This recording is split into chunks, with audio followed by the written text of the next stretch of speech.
So welcome everyone to the Tobacco, Vaping, and Cannabis Everything Adults Need to Know webinar. Spanish translation for this webinar is available. Patricia will give instructions on how to access the translation channel now. Muy buenas tardes. Estas son las instrucciones para lo que es la traducción al español.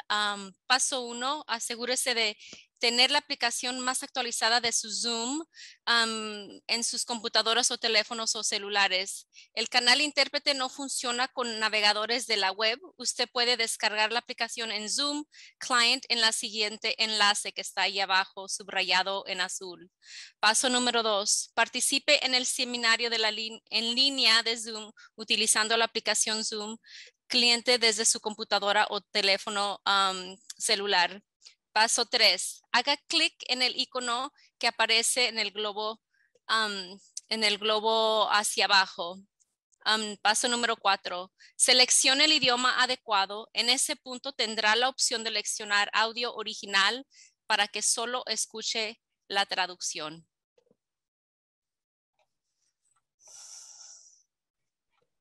Thank you so much, Patricia. You're welcome. So I am Emily Justice, manager of the Tobacco Use Prevention Education Program with Contra Costa County Office of Education. Thank you so much for joining us this evening for the first webinar of our second annual Family and Community Engagement Series. At the end of this event, we will have more information about our upcoming webinars, including new interactive workshops. We hope you will save the dates and share this information with your friends, family, and colleagues. I am so excited to be here with you all this evening. We know that your time is valuable and we appreciate you spending some of it with us. I would like to review a few logistics before we get started. You may have noticed that this presentation is being recorded. However, all attendees are muted and not on video. The webinar recording will be made available to everyone via email following the presentation, so you will have access to all of the information that is shared tonight. We ask that you please utilize the Q&A box to submit questions. We will monitor the Q&A box throughout the presentation, and we also have time set aside after the presentation to respond to questions. We appreciate those who submitted questions during registration, and we've included responses to many of those questions within the presentation. We will utilize the polling feature, which will allow us to gather anonymous feedback from all of you. We will also provide key resource links via the chat box and at the end of the webinar. They will also be sent out to all attendees via email following the presentation. Lastly, you will have the option to respond to a quick survey when you leave the event. Please take a few minutes to provide your feedback. Before I pass things off to our amazing presenters, I want to provide a bit of information about who we are, what we do, as well as introduce tonight's speakers. Tobacco Use Prevention Education, or TUPE for short, is a program with the Student Programs Department at the Contra Costa County Office of Education. Our goal is to prevent and reduce tobacco use among young people, and this includes the most popular tobacco products on the market, e-cigarettes and vape pens. Our team works alongside all 18 school districts in the county, as well as provides direct services to students in our own county office programs. Our approach is comprehensive and includes classroom-based prevention programs in participating middle and high schools, support for those currently using tobacco, programs and activities that engage young people as anti-tobacco advocates, staff professional development, and family and community engagement, which is what brings us together tonight. Our county office TUPE team provides technical assistance to school districts to develop and implement effective, comprehensive tobacco education programs. We work alongside hundreds of adults and young people who are part of our larger TUPE network, including district administrators, site-level coordinators, curriculum instructors, intervention providers, community partners, and hundreds of student peer educators. And this is the network that implements TUPE programs across the county. Now I have the honor of introducing tonight's speakers. Our speakers tonight are Derek Kirk and Nicole Square, TUPE Youth Development Specialists. Derek and Nicole train and support hundreds of middle and high school students each year, who then apply their new knowledge and skills to educate their school communities about the dangers of tobacco and inspire others to make healthy decisions. We are grateful to have them on our team and presenting this evening. We also have the privilege of being joined by two members of the Contra Costa County Courage Youth Health Coalition, Ahana and Mina. Courage Youth Health Coalition is a youth-centered and directed group that plays a leadership role in addressing health-related issues. The 34 current members represent communities across our county. We value young people as our partners in prevention and feel fortunate to have them here with us this evening, sharing their experience and expertise. Again, thank you all for joining us, and now on to the presentation. Thank you so much, Emily. Really appreciate that wonderful welcome. Let's get started with what we're going to be covering today and kind of go over our agenda. We already did our welcome and introductions. We're going to kind of set a baseline around the data and getting comfortable with what's happening and knowing the national data. We're going to talk about Tobacco 101, give you a basics of all tobacco products. Then we're going to go into electronic smoking devices, also known as vape pens. We'll be talking about, of course, cannabis and marijuana. Then we'll be leaving you with some tips and resources. And then again, ending with a Q&A session. But first, we want to get started with getting your opinion and having you participate. So a poll should be coming up shortly. And we're going to ask you which of the following is used most by California young people: cigarettes, hookah, cannabis or marijuana, vape pens, electronic smoking devices. And we'll go ahead and give you a minute or so as we see that people are logging in their answers and see what the audience thinks.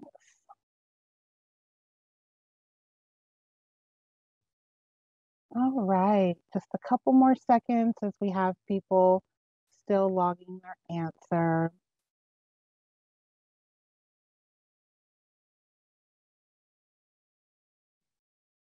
And I think it's okay if we go ahead and show those answers of what people said they thought was the most used by California young people. And it looks like 88% think that the most used product by young people in California is electronic smoking devices. And then second is cannabis and marijuana. So you guys are all kind of right and not. Yes, young people are using vape pens, but if you go to the next slide, Derek, you will see that in actuality, young people are using marijuana the most. Now, this data is from the National Youth Tobacco Survey, and usually we like to share data with you from Contra Costa County. But you are aware we have been going through a pandemic, and unfortunately, local data, not all schools were able to institute the California Kids Survey this year. So this is data from a national, as we said, the National Youth Tobacco Survey from the CDC.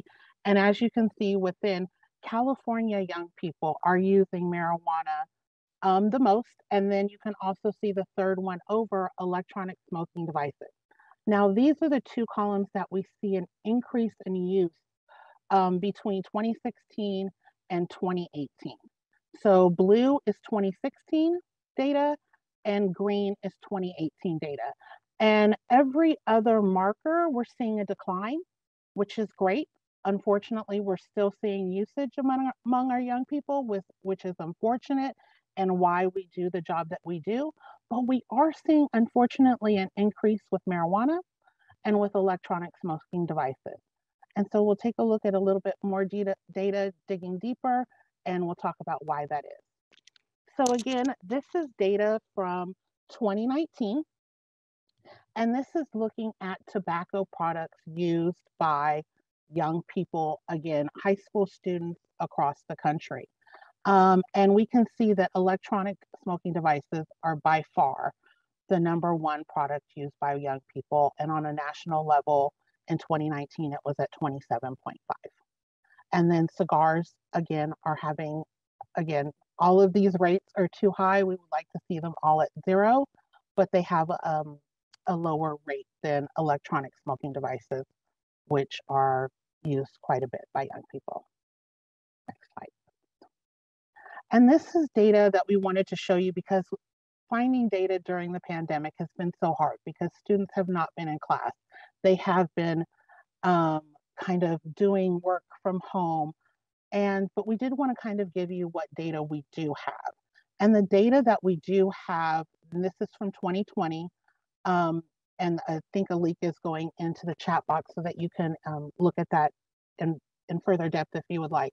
But as you can see, between 2019 and 2020, there is a sharp decrease in use of electronic cigarettes with high school and middle school students during the pandemic. Now, why that happened, we do not know. We don't know if it's more parental supervision, lack of access. We are hoping that that decline stays, but we are continuously looking at the data to see if we have an increase once students have gone back into the classroom.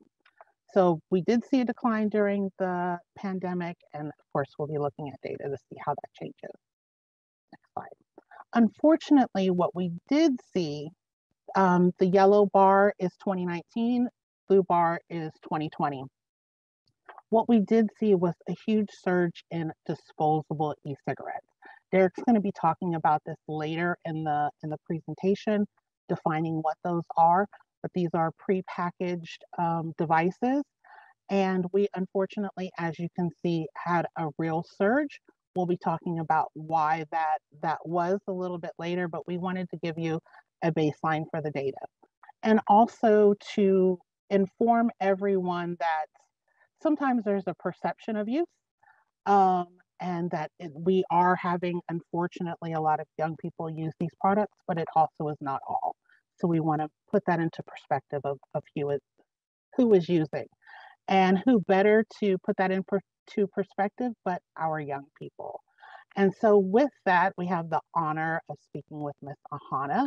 And I'm going to ask her for her perspective about how has youth use of tobacco and cannabis changed during the pandemic, and how it is now that you have returned to school, if you've seen any differences. Okay, hello. Is everyone able to hear me? Okay, so during the pandemic, there was an increase in youth.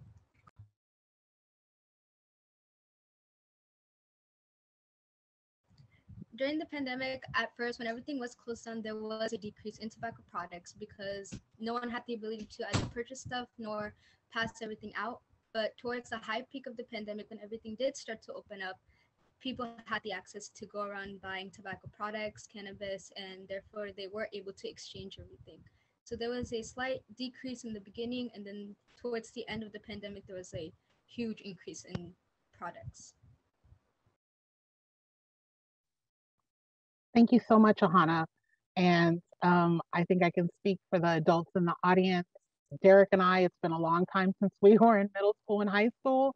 It's really important to get the perspective of young people that are currently in middle school and high school and what they're seeing, because it's a different, again, we have a different perception, different advantage of seeing that. So let's, again, thank you, Ahana. Let's take a look at what tobacco products are. So usually people always think of cigarettes or just tobacco products, right? Just combustible cigarettes. And actually we have a lot more products under that umbrella of tobacco products. So yes, there are combustible cigarettes. Unfortunately, these are still used. We are grateful that they are not used in as high of numbers with young people, but it is still the #1 tobacco product used worldwide, but we are not seeing use within young people. What we do see young people using now are what they call cigars. And right now you can see a picture of a larger cigar. Young people don't usually use these because they are more expensive, but it is tobacco wrapped in more tobacco, and this is actually a smoke that should not be inhaled. It's kind of held in your jowls and your jaws, but unfortunately, people do use this product. Young people actually use more the next product, which is called little cigars. Now, little cigars or cigarillos are just a smaller version of big cigars. It's tobacco wrapped in more tobacco. Now, young people are not purchasing this product and going and smoking it. What they're doing is they're hollowing out this product, and they are then putting marijuana or cannabis within the hollowed out cigarillo and creating what is called a blunt.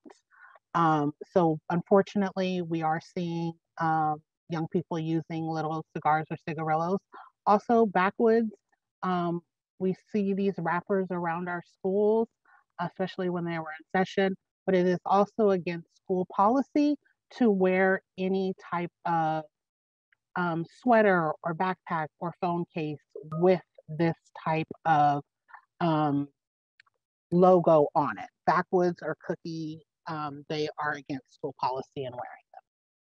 And then the next one that we like to kind of touch on, because young people are using it, it's not in high use as you saw in the data before, but it is out there, and unfortunately we're still seeing it in, it's not associated with baseball as anymore. The baseball community has done a good job in distancing themselves from chew tobacco, but chew tobacco still is used by young people. So we want to make sure that people are aware that it's a product that is out there, and that unfortunately young people are using it.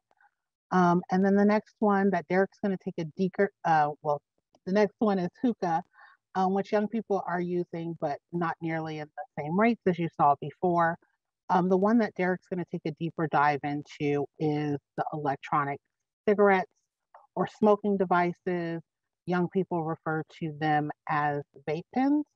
And just a reminder before I do pass the mic to Derek is that all in California and the United States, the legal smoking age is 21 years of age. So all of these products you would think would not be accessible to young people, but they are. And with that, I'm going to turn it over to Derek. Right. Yay, tobacco's still here. Boo. But yeah, that's why we're here. That's why we at the county office and throughout the state of California. There's funding meant for us to be able to help young people make better decisions health-wise. And as you can see, tobacco is still an issue with young people, even though it's not traditional. It's transitioned to the more electronic side. So when we were catching students or they get caught on campus, more often than not is for electronic vaping device or smoking device, because you're not catching traditional cigarettes as much. It's something along the lines of vaping. So just to show you the landscape that we're dealing with, on this desk, there are a handful of items that are either vape products or associated vape products. Why don't you just take a quick gander as an adult from your adult view, see if you can pick out how many of them are vape related or actually vaping products. I'm gonna give you a hot minute to try and use your distinguishing eye. Where's Waldo style? See if you can find how many vape products is out there. If you like, you can throw it in the chat. Us, the panelists, will see. And then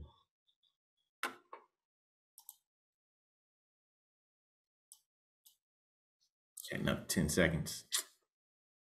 I can feel some of you on the other side of the screen, like kind of pointing, like I think that's one, maybe. Okay, all right. Ooh, I got somebody who says 6. Got it. All right. Okay, so that means you're trying to use your eyes as an adult. We got 3. Okay. All right. Well, for those who are in the observation, I want to say I think is we got one person who got it right. There are actually 6 here, and sadly, the majority of adults who aren't in the landscape of vaping or tobacco prevention, many of them get fooled because they look like ordinary things. So there's actually 6 products here. We have a few jewel components. We have a disposable. We have ones that look like highlighters, that look like pens. This is on purpose. It makes it easier for students to conceal them. The companies know what they're doing. We've known for years that tobacco companies have done what all they can to get in young people's hands and in young people to use them because they're the next generation. So this is nothing new that comes with the electronic side. So as you're going to see, this is just repackaged tobacco. It was going away. Smoking was kind of being done for. Vaping kind of had that resurgence. So we got to go back into the field. We got to put our bootstraps back on. So when it comes to vaping, most of them have the same inside, just it varies depending on the company and how they make their product parts, but they all have a battery. So with the traditional tobacco, cigarettes, hookah, cigars, you have to use fire to light. They use a battery that heats up to a high degree. It doesn't burn, it just heats up to a very high degree. The battery heats up a coil called an atomizer. This atomizer is what's on inside of devices. It's usually like swirly a little bit, or they got the variation where it's like squiggles. And it has cotton around it. The cotton absorbs a chemical called e-liquid, or they call it e-juice. And basically they just took nicotine from tobacco, turned it into a liquid, and that's what's in these devices. So that e-juice is soaked up by the cotton on a coil when it heats it up. And then the liquid is housed in a cartridge, or it's called a clear atomizer. Some people call it a tank. This can be inside the device or outside, depending on the product and the company it's made. And then lastly, it's not vapor. This is probably the main thing that we try to highlight to our young people. It's not vapor. Vapor sounds nice. You think about water, you think steam, you think fog. It's actually an aerosol. That's where you have some water, but a bunch of other chemicals attached. So when young people are inhaling these, they're not pulling in just harmless water vapor into their lungs. They're pulling in the aerosol. So we always ask the question like, hey, young people, middle school, high school, what's another aerosol you know of in your house? Raid, Febreze, Lysol, cologne. Like they start to get the picture and they see that association like, oh, it's not as harmless because I wouldn't just take some Pam cooking spray, put it up to my lungs and inhale. So as we're teaching and showing that these products that seem or perceived as safe aren't really, because aerosol is what's coming out, all the products, and none of them have been deemed as health worthy or certified. So just a quick walk down the product history. They've changed over time, over the week. They changed by the hour, depending on when they're coming out. When they first came out, they did look like an e-cigarette. They looked like a cigarette. They're called e-cigarettes, e-hookahs. The original design was for people to quit smoking, to be a cessation device. But there's no vaping products on the market that have been proven to help people quit. Actually, it does the opposite. For every one person that quits smoking using vaping, 89 pick up the habit. And those 89 include a lot of youth who would never touch traditional tobacco, but with these products, they're introducing their body to a lot of nicotine. So e-cigarettes, e-hookahs, we rarely see these.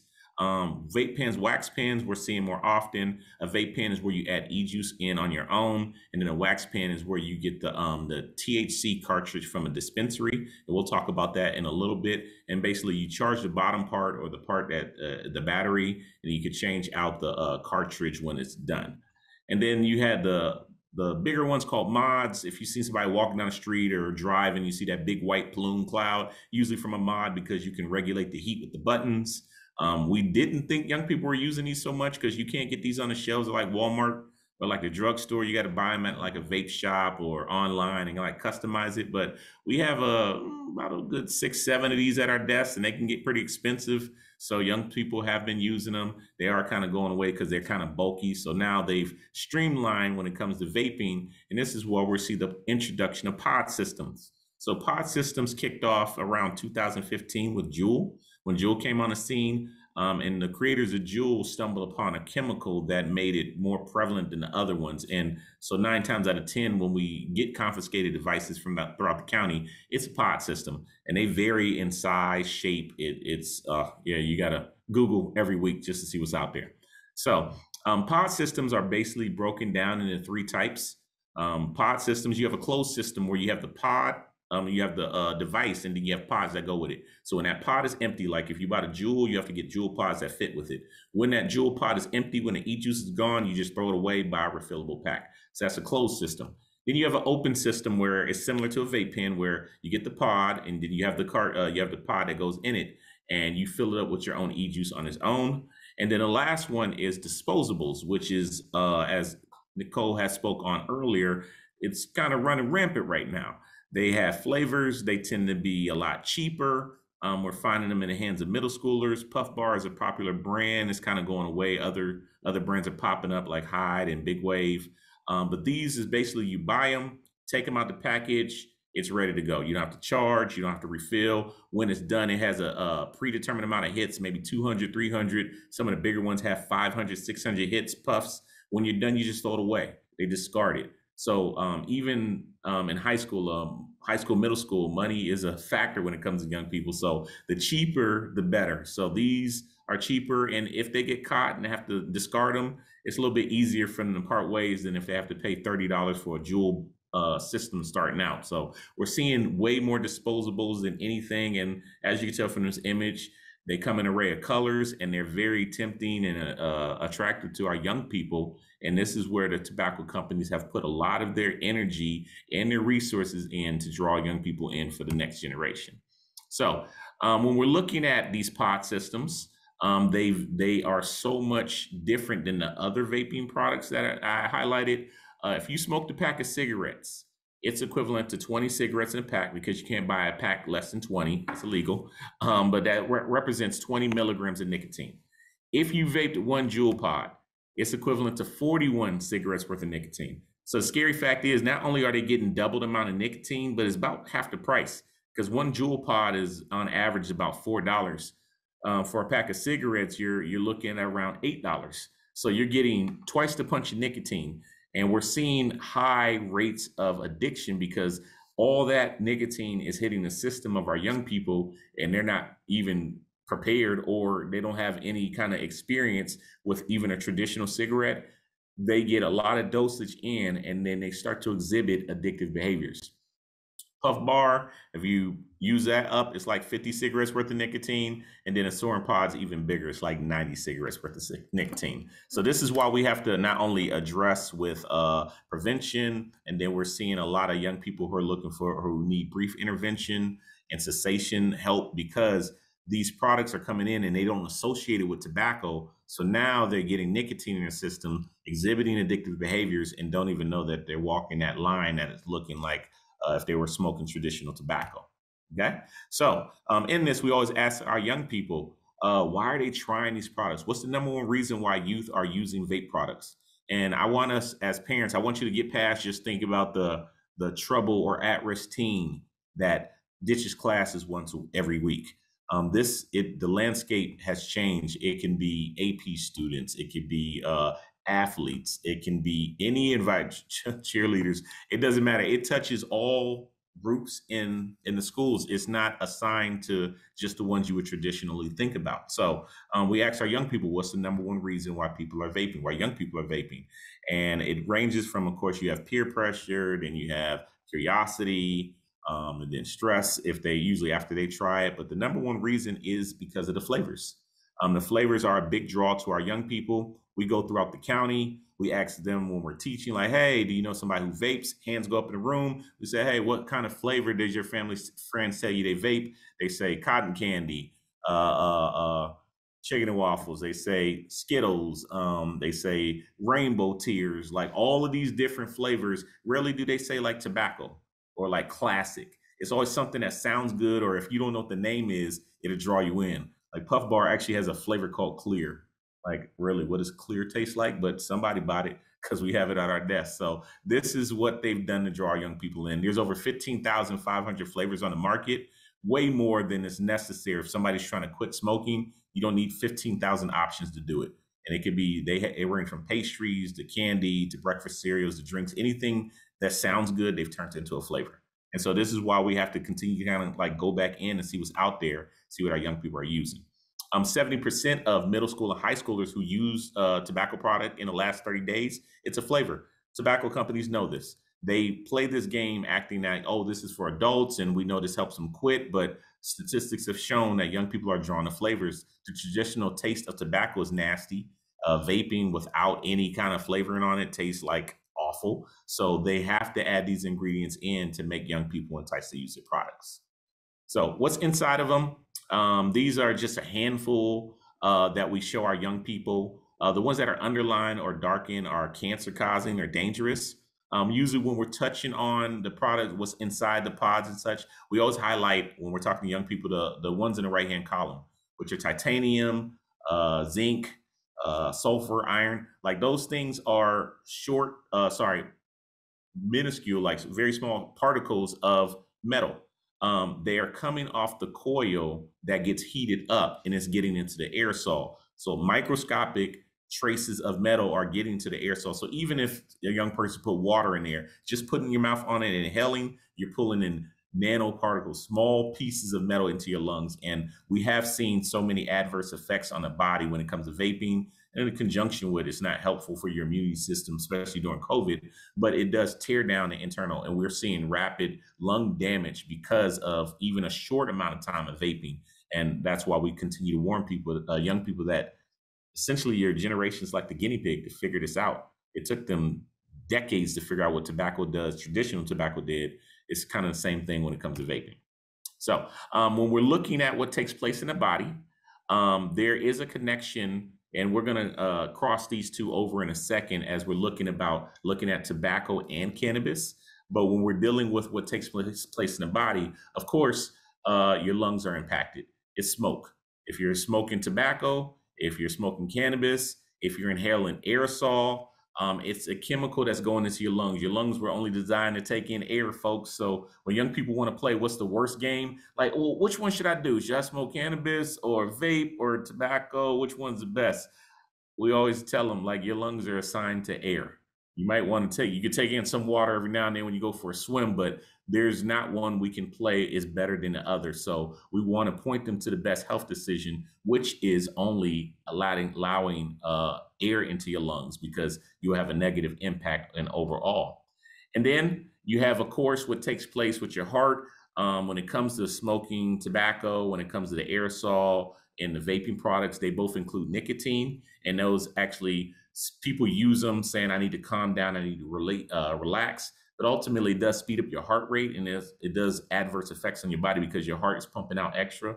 And so we tell young people that even though they might use it for recreation, it does have effect on the body. And then as we're going to look at cannabis shortly, it has the same thing. When you're putting those chemicals in your body, when you're smoking, it does affect your heart and how it pumps and moves blood through the body. And then if we're looking also with the component, how it deals with mentally, young people's brains are ripe for addiction.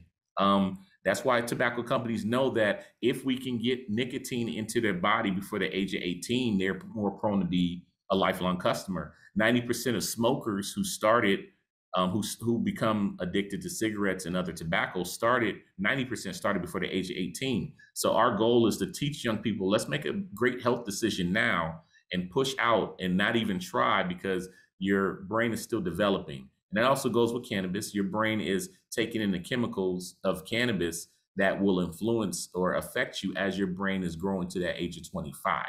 And so we're looking at the body, and that's where we see the connection between tobacco and cannabis. So in this, give y'all a lot of information real quick. I'm going to throw this out to the lovely Mina to answer a question, because we need to know what you're seeing, what you know. So Mina, the question I'm going to ask you is, what is the perception and prevalence of tobacco and cannabis use on social media that you have seen amongst your peers? Hi, so the perception that we've seen on social media is a lot. So tobacco affects social media. We see it everywhere, from advertisements to mostly friends' posts. We're on our phones a lot, and every single time, even though we're underage, they don't put our ages into consideration, and we just see buy tobacco near you ads trying to get people to buy some. And the ads and promos are trying to make them look appealing to us. Most of the time, it's a person smoking on camera and blowing a puff into it, and we think they smoke a lot because every time they do it, they post about it. Mm-hmm. So we're believing that they do it a lot when really it's just a little, but we start to think it's more normalized when it really isn't. And another huge thing is drug dealing on social media, especially on Snapchat. People people post on there what they have and their resources and tell you to text them and hit them up, and it's constant. Most of the time you didn't even know you had them added, and they're still there. And like us as adults, like I still say stuff like snappity chat and Instapop. Like I don't say those words often. It'll just roll on my tongue. We don't use the social media that young people do on a regular, so we're not seeing it from your view. So thank you for being able to share that, because it gives us an understanding. We come from the older people, people born in 1900s. I've had a young person say that to me. It hurt my heart. But us being of the older generation, we are used to not seeing tobacco advertisements because it's illegal for them to put on billboards and TV. But this new generation of young people are getting influenced and introduced a lot through social media. So thank you for giving us an understanding on how the influence is past what we might see on the regular, but you have to encounter. And we'll talk about points of entry as we get to the Q&A, because I think there's some questions in the Q&A box. And so when we're looking at the internal and what takes place on the inside of, we're shifting over to cannabis. Nicotine is the main chemical inside of tobacco, and that's what gets you addicted. When it comes to cannabis, we're looking at two main chemicals on the inside of these, the products, or I'm sorry, the actual flower. You have what's called THC, which is what affects people to give them that high, that euphoric feel. And then you also have the other chemical called CBD, which is what doctors prescribe it for, helping cancer patients, people who have epilepsy, stress and anxiety. So these two chemicals are in operation in marijuana, and depending on where you buy it from, the strain and what you're using it for, you can have a higher dosage of THC or lower dosage of THC, higher doses of CBD or lower. They've been able to draw out the chemical that I guess people are looking for, whether it's recreational or medicinal. But these are the reasons why people are using cannabis. And these do show up when you're using vaping products. So when you have THC and CBD inside of a wax pen, depending on the levels, they can be higher, lower, or tend to be higher. And I think somebody did have a question when it comes to smoking marijuana traditionally and vaping it. You do have a different kind of output. So if you're smoking marijuana, you will smell that pungent smell of burn, whatever the marijuana smell that you're used to. It depending on where you go, they give it a different name, but you'll smell the smokiness, right? And the smoke hovers in the air. It'll sit, and then of course people are being around, they can also inhale that and receive secondhand not only smoke but feel the high effects. When it comes to vaping THC or cannabis, marijuana in the vaping product, you still feel the same effects of if you smoked it. It's just that the cloud of smoke that you would traditionally see, you won't. It usually comes out maybe big but goes away quickly.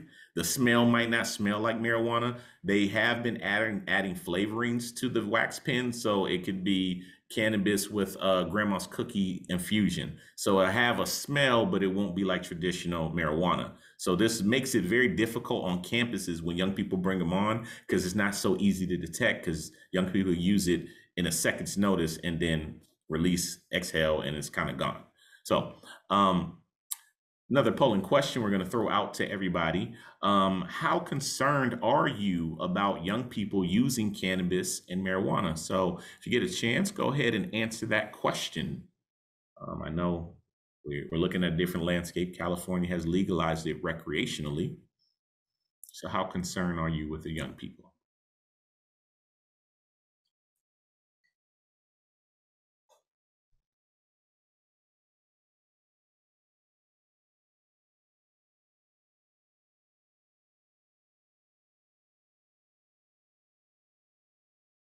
Okay. Give another couple of seconds.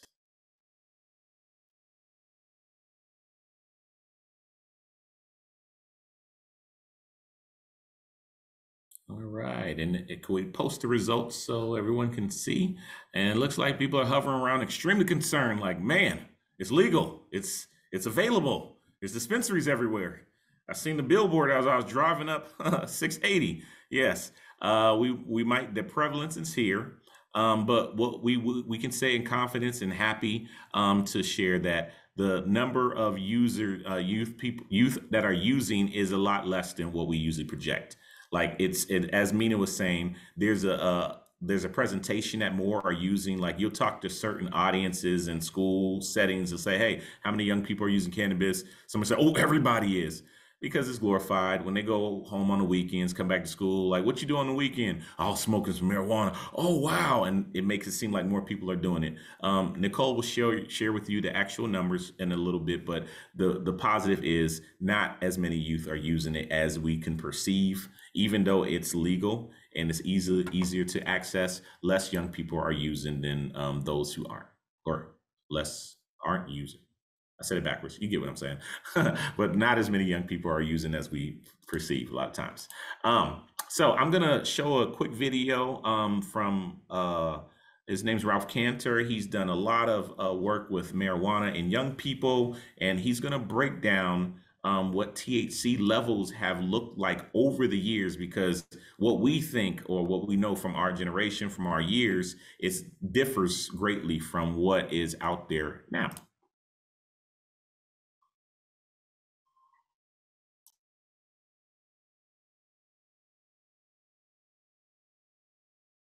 Got high. Believe me, hippies in the 60s got high. I was there, okay? That weed had this tetrahydrocannabinol in it, and it had 1 to 3% THC. And it's very important to understand this drug worked fine. People got high in the 60s, no problem. They all got the munchies and everything that you talk about. This drug worked, okay? Next thing that happened, the late 60s, was the Vietnam War. And a lot of people went to Vietnam, including me. And the weed in Vietnam was totally different. It was a totally different experience. And the reason was, it was 5 to 10% THC. Now, in order to understand the numbers on this, let's say this was 2% and this is 8%. This weed was 4 times stronger than this weed. And the reason was, it was a different strain. It was all cannabis, but the cannabis in the States was cannabis sativa, where the cannabis in Vietnam was cannabis indica. And so this is a much stronger strain. So what some of the soldiers said was, hey, listen, if we ever brought this back to the States, people go crazy for the stuff back in the States. Those people took those indica seeds and said, listen, let's not leave California. Let's just go up north to Humboldt County and Mendocino County. And they just got trees up there. We'll plant these indica seeds and start ourselves a little marijuana business. Boy, did they ever. So they started to grow just female indica plants, and that bumped it up to 10 to 15% THC. And you guys weren't born yet. Now we got to fast forward about 25 years while they are up there cloning and hybrids and fertilizing and everything else, so that the common weed in our little Northern California is between 15 and 20% THC. Compare that to what hippies were getting high on here. This is a whole other ballgame of drug here. And wax is right around 50% THC. And I don't want to go through all of the ones here, but I'll tell you the last one that you end up with is a dab. And a dab is 95% THC. This is the level of where you guys are coming in to this thing here right now. And not only are you coming in on this level, but you're also coming in a teenage time. This is a whole other ball game of what it does.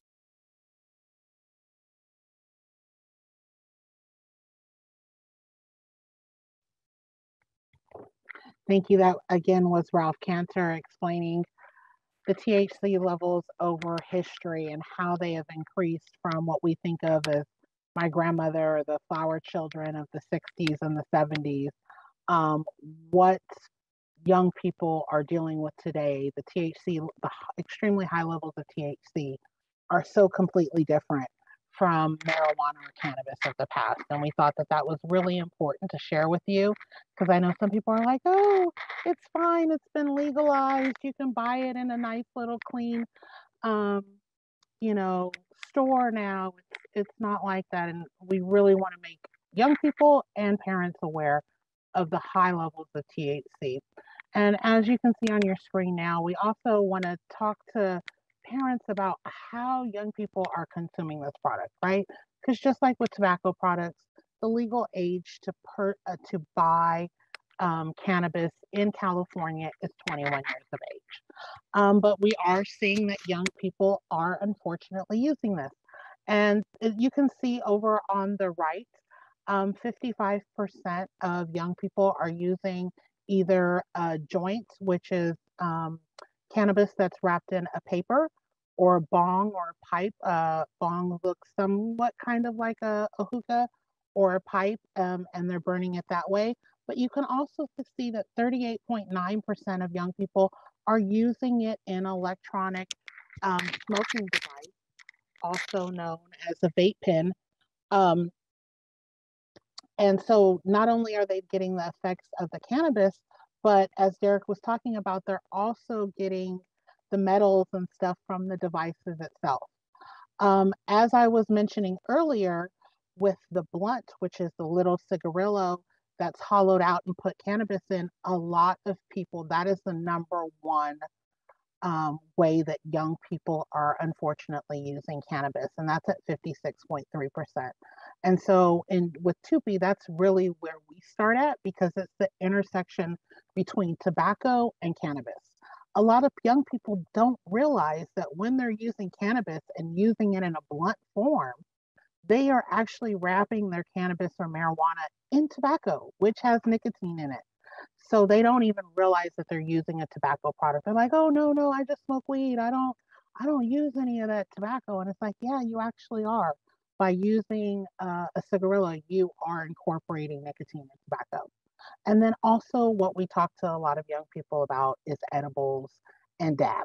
As we said, the high levels of THC and dab can be very dangerous. And also with edibles, even though we show that 32.3% of young people may be using an edible, there are some different dangers that come with edibles that we're going to talk about. So let's look at the common forms of cannabis. And Ralph Cantor kind of went over it a little bit, but we wanted to give you some visuals so that you can actually see what these look like. And the first one on the left is a blunt. That is a tobacco product. Looks like maybe backwoods, excuse me. And the cannabis is wrapped in the cigar. Below that is a joint, which is cannabis wrapped in paper. And that colorful device on the bottom is a bong. Now, since electronic smoking devices have come on the market, you may not be familiar with what those look like, right? And as you can see in the middle, there are devices where you can buy the cartridges, where they just have like the liquid form, or it's a thicker, more of like a honey-like substance. We unfortunately have some of these at our desks that have been caught at school. And they also have pins now where you can actually just put the whole flower in the electronic smoking device, and it will go ahead and heat.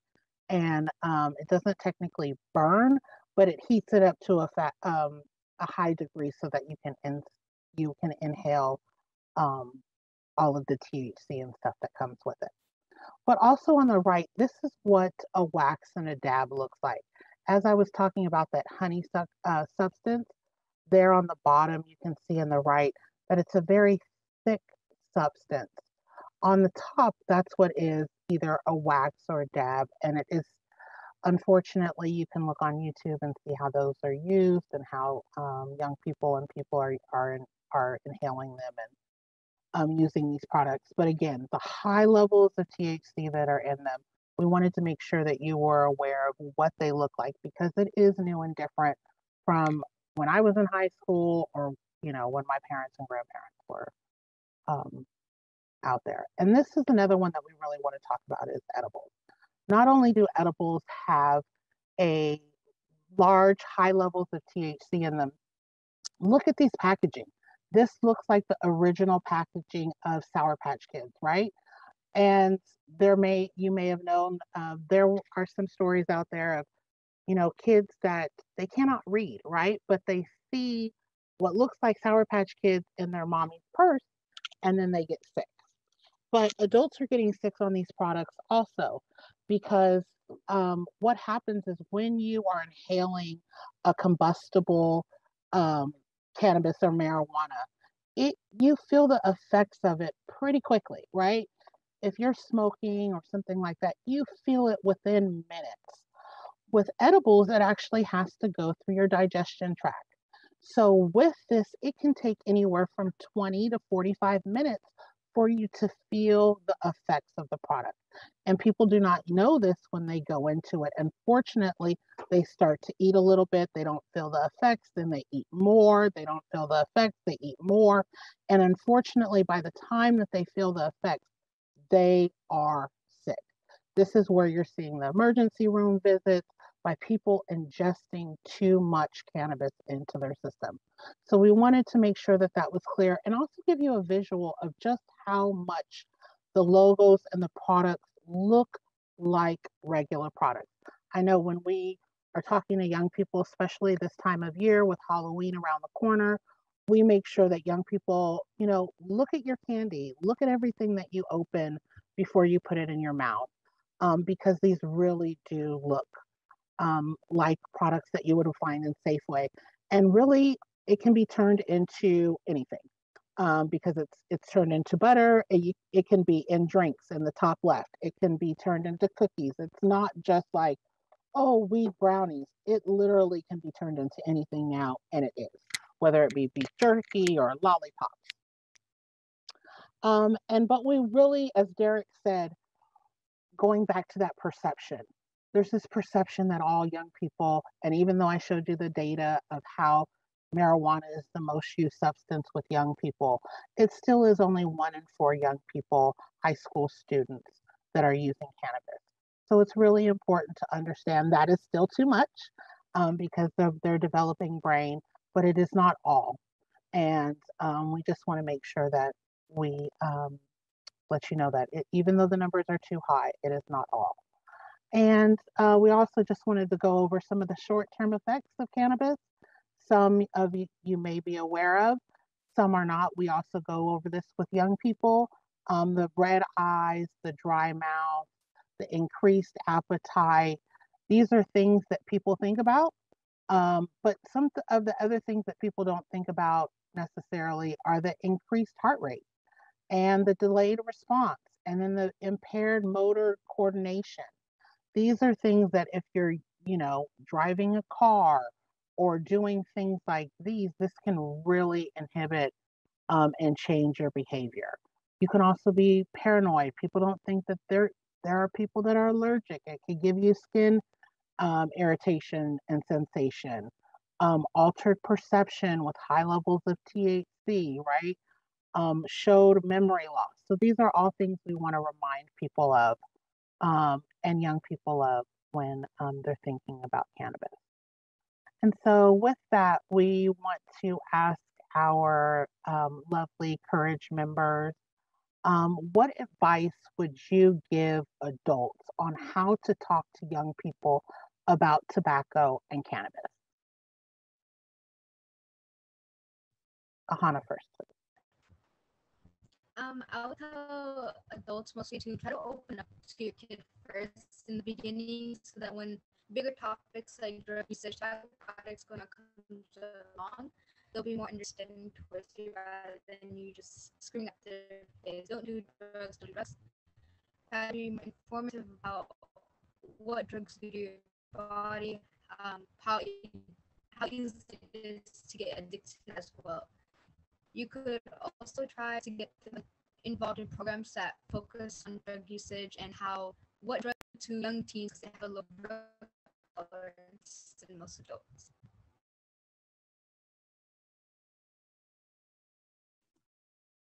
Another thing is you guys shouldn't make it a debate or an argument. You guys want to talk with their kids about the effects on them, especially on the long run, and don't be a hypocrite. If you're an adult in your family while you smoke and do that stuff, and you're telling your kid not to, that's not the right thing because you're setting a bad example. And it's not bad that you're doing it specifically, but the message that you're sending your kid that it's okay for them, but not for you. And another thing would be, don't try making it an argument. Don't yell at them. Don't get mad at them because it's not something they're doing. They're still kids, and just try talking with them. Ask them why they started. Don't just go into arguments and tell them you're getting in trouble now. We don't like you anymore and you're a horrible kid, because they really aren't. They're just going through things on their own.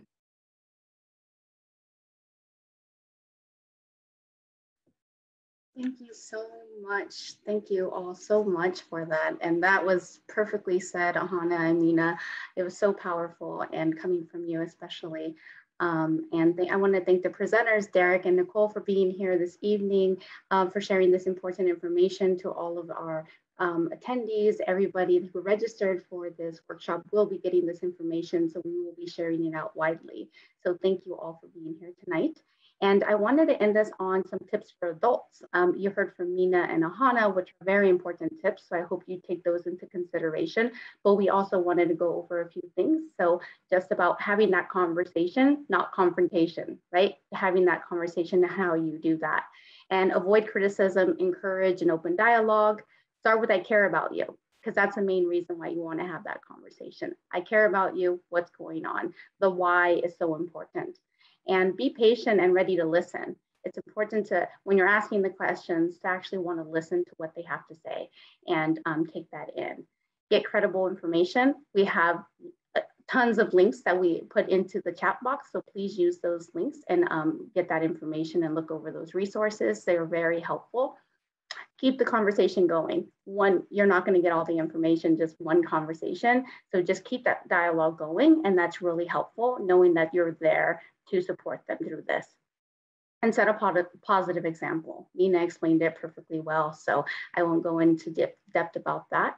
And then reach out for support. There's a lot of agencies out there, a lot of programs out there, including TUPE, that are willing to help and support families and parents and young people. So please reach out to any of the resources or us if you need anything. And that leads us into sharing the resources. We wanted to go ahead and share our TUPE website. We have a lot of information on our website. We have a family and community engagement page, which will have this video and some other resources. It also has our family and community engagement series from last year. If you're interested in watching those videos, they will be listed and archived there. And if you would like to receive more information from us, you can sign up for the monthly newsletter by clicking on that link below the TUPE website. And we created these Let's Talk Tobacco Conversation Starter cards, which I'm really excited about. And if you click on that link, you can order them. They are free. And it's just a way to engage your young person on starting that conversation. And it's a deck of cards. You bring out the deck of cards. Let's answer some questions. And you can answer the questions as well. And what do you think about tobacco? And you can tell them what you think about tobacco, and they can tell you what they think about tobacco. And just engaging in that conversation, and that's how you can make it a family game night, right? So please feel free to click on that link and order those cards and share that link as well. The next ones are the Stanford Tobacco Toolkit and the Stanford Tobacco Prevention Toolkit and the Cannabis Awareness and Prevention Toolkit. Those links were dropped in the chat box earlier today, and a lot of the slides reference some of their information. So please take a look on that if you are interested in knowing more about those topics. And then the call 211. 211 has tons of resources. Many people may not know about this, but if you call 211, you can get a list of resources on a lot of things, whether it's drug use, mental health, whatever it is. But please, I encourage you to use that resource as well. And this is our very first webinar for this year. And we will be having about 2 more webinars, I believe, and then a couple workshops. And this is our list of events. We will have each workshop in one English and one Spanish. And then our webinars are simultaneous translated to Spanish. So please take a look at this, take a picture with your camera, or you can go to our website and you'll have the registration links there. And as I mentioned, we are a resource, so please feel free to contact us. This is an image of where we're located, and this is our address, our email address, Twitter account. That's about all we have at this time, and our phone number. So as I mentioned, please reach out to us if you need any support. And we love and encourage your feedback. We thrive off of getting feedback, and we use your feedback to make our webinars and workshops better. So we encourage you to use the QR code, click on the link, and complete the survey and provide your feedback. It may also pop up when you leave the webinar, but just in case, we have that there. So please give us your feedback. Thank you. And I think we are, right at 6:30, perfect timing. So we're ending the webinar. However, we are starting the Q&A session. And so feel free to stay on if you have any questions or you want to hear any questions that are being answered or asked. But if not, if you have to leave, I want to thank you so much for joining us. As Emily says, we really value your time and thank you for being here. But I'm going to go ahead and get us started off of the one question that was entered in the Q&A box. And that is, and Mina, I believe, will be answering this question. And it's, where are our kids buying these products that they are already illegal to sell to under age 18? So most of the time they're getting them directly from the retailers or from other kids. Sometimes it's even older family members that don't care enough to tell them, no, that's not right. So they just give it to them to try to seem like the cool sibling or the cool aunt or the cool uncle. The retailers, they just want the money. They just want to do their job. They don't care for the statistics or what's going on. They sell it to them and they move on with their day. And companies mostly, as another question was asked, they said, why don't companies care? The companies just care about the money that they get. They don't care about what's going on or what happens as long as they get paid and they get their paycheck. And I would like to concur definitely with what Mina said. We throughout the Contra Costa County, we do they do operations, sting operations with students that go in the stores and do mock buys. What tends to happen is they'll take a young person from one community and like take them over to another community and have them go into the store and try and buy. And retailers know, like, oh, I haven't seen this child before, so I'm not going to sell it to them. So they have a positive report. But when I talk to young people in different parts of the county, they will say, yeah, I bought it from the guy around the corner because I've lived in this neighborhood my whole life. He's seen me come in and out the store. He's seen me buy stuff all since I was a kid. So they'll be more likely to sell it to me because they know I'm not trying to do a mock buy. They know that I'm also in the neighborhood, which makes me more likely to come back because of whatever product I'm using. Maybe if I do become addicted, they might have a lifelong customer. So yes, Mina's correct. They do buy them directly from the store. Some young people get them online, but it's mainly directly through the store. Thank you so much, Derek and Amina, for that. There's another question that came in, and it's asking if CBD is safe for anxiety for a child of like 11 years old, because they have seen that they sell it in an oil. I mean, I can go ahead and jump in on that one, and I think I will refer to our boss on that, but we are not doctors. You're talking about an 11-year-old child, so I would always say to speak to a pediatrician. Anytime you're talking about any substance for a young person to use. Now, CBD is used with adults that have anxiety, but when talking about a young person, I would always refer you to speak to a medical professional. Another thing, most of the time it's completely up to the doctor and you as a parent and the kid, but there is a higher chance for the kid to get addicted, which most parents don't want their kids to start it. Thank you. It looks like we have another question. Where can I find information to provide my child with clear scientific evidence that cannabis THC impacts the developing brain? When I search the internet for articles, the science seems inconclusive and the articles are difficult for a teenager to read. Yeah, I can jump in and Derek can jump in on that too. Unfortunately, marijuana cannabis is still with the federal government listed as a Schedule 1 drug. So finding research on it is a little bit harder than finding research on other things because it's limited in that way.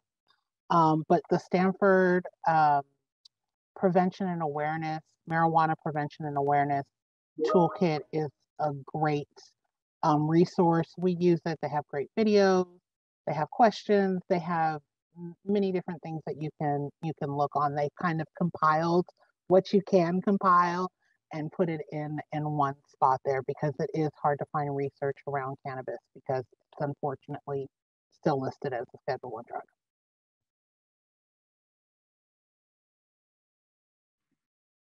All right, thank you so much for that, Nicole. I'm looking in the Q&A box. I do not see any other questions at this time. If you have any questions, feel free to add them in the Q&A box. And go ahead, Mina. Someone put a question in the chat box. Karen, she said, what would we do in case we found out that our kids are consuming those products? If you found out that your kid is consuming that product, you want to talk with them. You don't want to just jump straight into it and start yelling at them. You want to have them explain themselves, have them reopen the conversation and talk about it a lot. Just have them explain what they're doing and what they were thinking when they started using them, and try getting them away from the people and the environment that they were around that made them start. See, this is why Mina is squad. I literally was going through the chat. I was like, oh, there's a question. She should see Mina. Next time you will be like conducting this all by yourself. You get an hour on your own. So good job. No, she's absolutely right. With the normalization of anything that's legalized, the perception of harm goes down. So when we're talking about alcohol, tobacco, vaping, and then of course cannabis, the lens and the outlook looks different. So to come out and just bash and say that you're bad, wrong, it's not a good health decision, but you have to take off that judgmental side and be able to engage, because now it's a lot easier to acquire for young people. And sadly, if you do come in overly harsh or combative, they may be less likely to reveal to you if they have an issue or if they're struggling. So you want to have, as Marissa highlighted and Mina spoke about earlier, having that open dialogue and leaving the avenue clear so you can have a clear, open discussion to have them investigate when they need help for it. Thank you, Mina, for catching that and both your response, Derek and Mina. Another question in the Q&A box. From your data, what is the earliest age at which kids begin experimenting with tobacco products? Wow, I think, and Derek, please jump in. That's really hard to say because there's data of like 7, 8-year-olds trying tobacco products. That's less rare, I think, today than it was back in the day, right? My dad used to talk about picking up his dad's cigarettes behind him. This was in the 50s and 60s.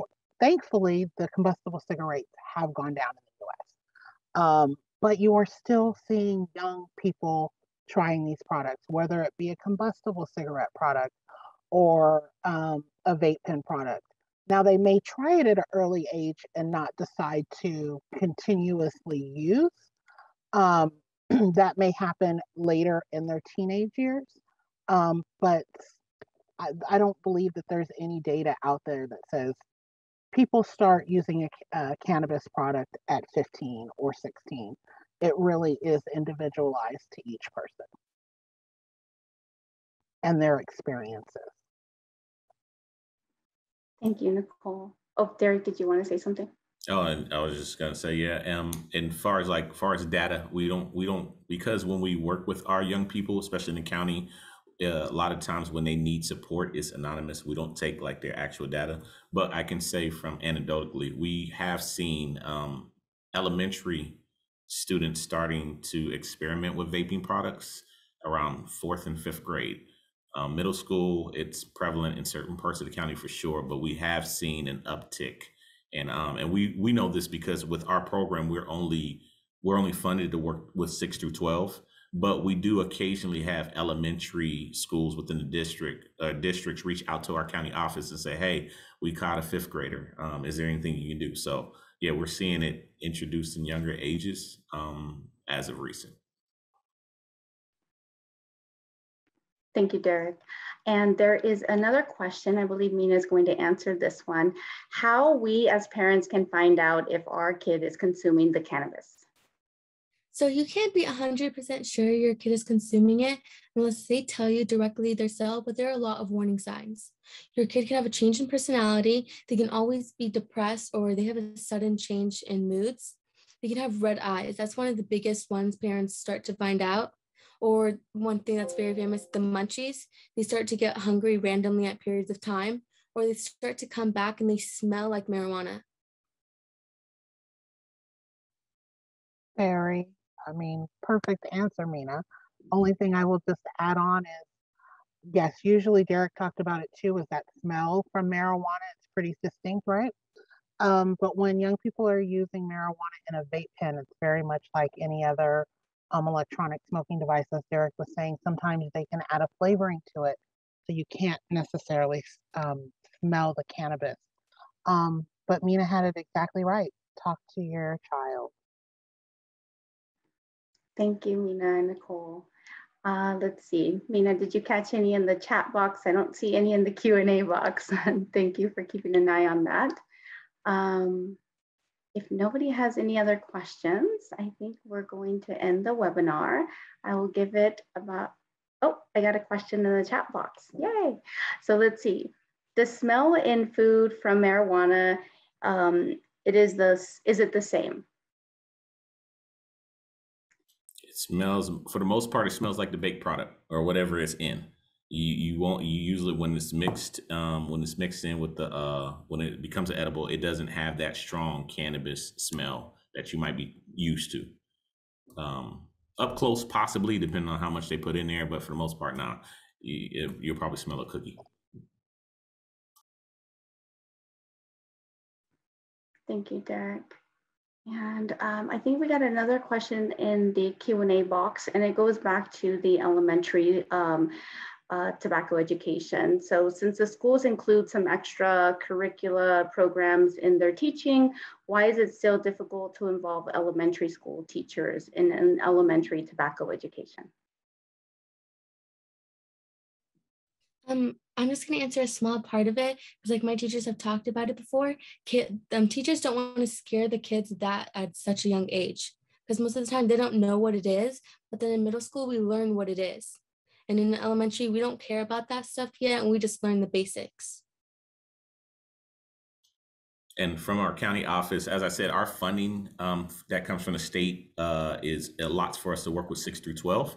But we do have modified we have modified lessons and such that can be introduced on an elementary level. We don't go in and do direct work with young people in elementary, but a site can always contact the county office, and we'll be more than happy to supply what we do have that's kind of modified. So it's less, I want to say less advertising for young people at that age, like elementary students. We don't want to advertise it as we're informing it, but we do have modified lessons for them. So yes, if you ever have a question, please contact us at the county office.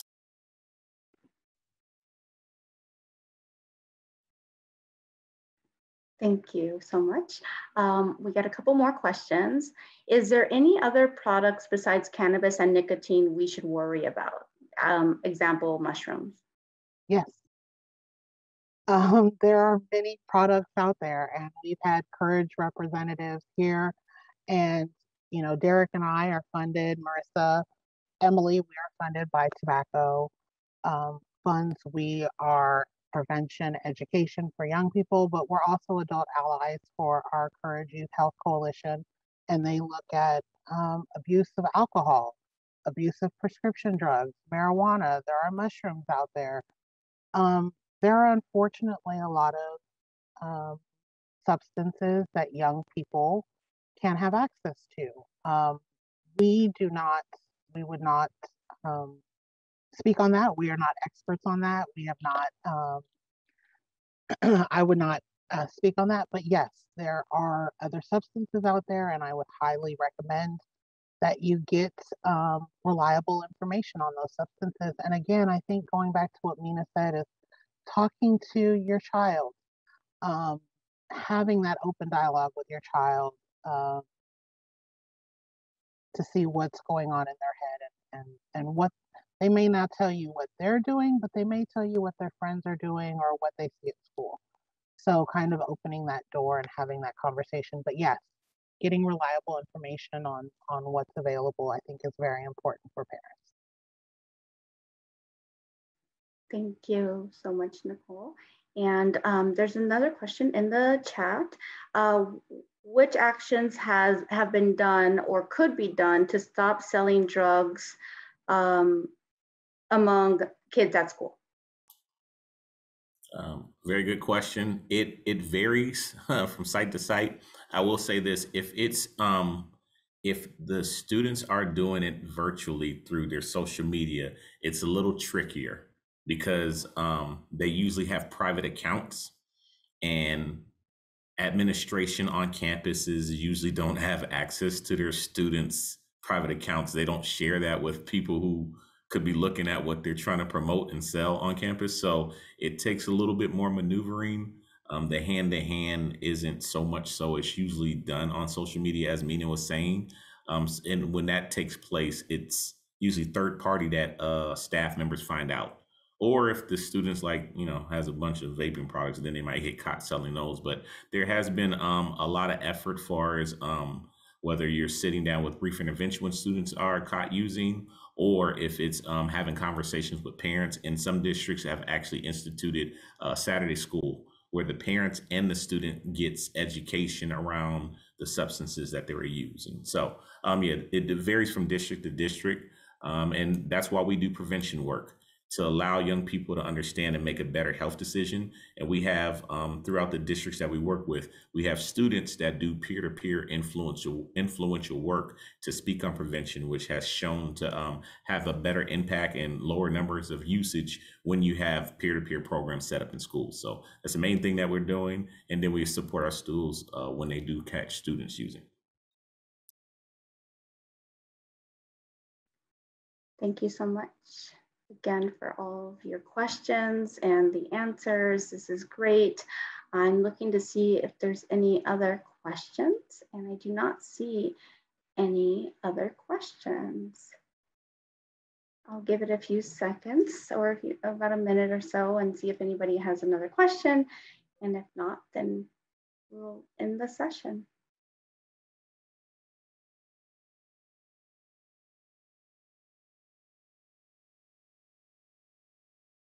All right, power of the pause. Thank you all so much for joining us this evening. We really appreciate you staying on for the Q&A session. And please reach out to us if you need anything or if you have any questions, and use the resources as well that we shared tonight, this evening. And again, thank you to the presenters and especially our Courage students, Mina and Ahana. Thank you so much for being here this evening. Have a great night.